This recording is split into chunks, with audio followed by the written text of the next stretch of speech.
Assalamualaikum warahmatullahi wabarakatuh. Perkenalkan, nama saya Rubim Jayakusuma.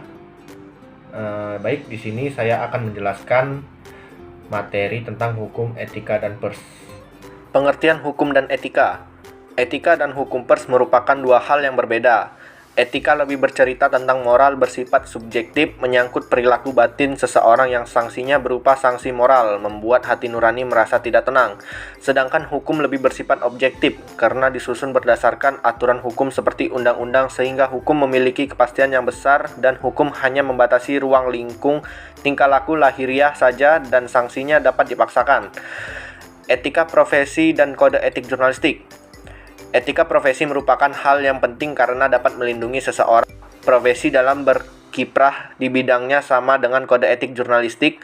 Kode etik dibuat sudah sesuai dengan kebutuhan dan tuntunan jurnalis, sehingga keberadaan kode etik jurnalistik mampu mempertahankan harkat dan martabat pekerjaan wartawan serta dapat menjadi perlindungan bagi wartawan.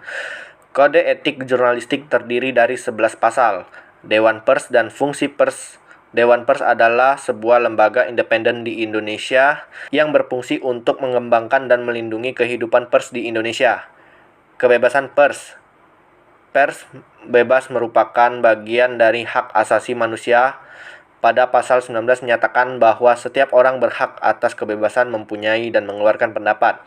Dalam hak ini termasuk kebebasan memiliki pendapat tanpa gangguan dan untuk mencari, menerima, dan menyampaikan informasi dan buah pikiran melalui media apa saja dan dengan tidak memandang batas-batas atau wilayah.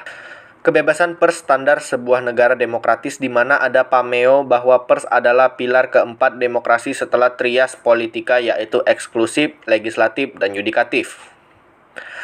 Hukum media. 1. Undang-Undang Pers.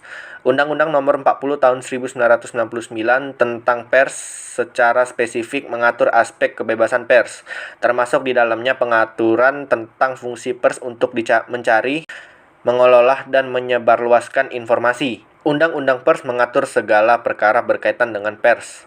2. Undang-Undang Penyiaran. Hukum penyiaran yang berlaku di Indonesia adalah Undang-Undang Nomor 32 Tahun 2002 tentang penyiaran. Undang-undang ini mengatur segala hal yang berhubungan dengan media penyiaran. 3. Undang-Undang ITE. Undang-Undang Nomor 11 Tahun 2008 tentang informasi dan transaksi elektronik yang mengatur segenap informasi elektronik. 4. Undang-Undang Keterbukaan Informasi Publik (KIP). Subjek dalam Undang-Undang Pers adalah media dan wartawan, sementara subjek dalam Undang-Undang Nomor 14 Tahun 2008 tentang KIP adalah publik.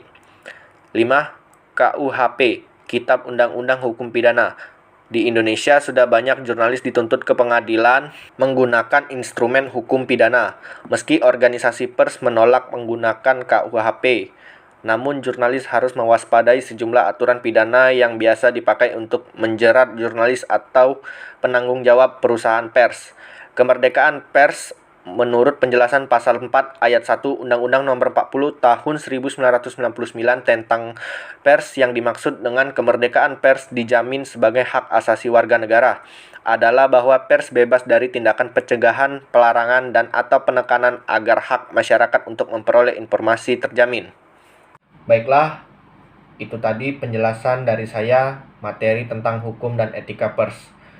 Saya akhiri, wassalamualaikum warahmatullahi wabarakatuh.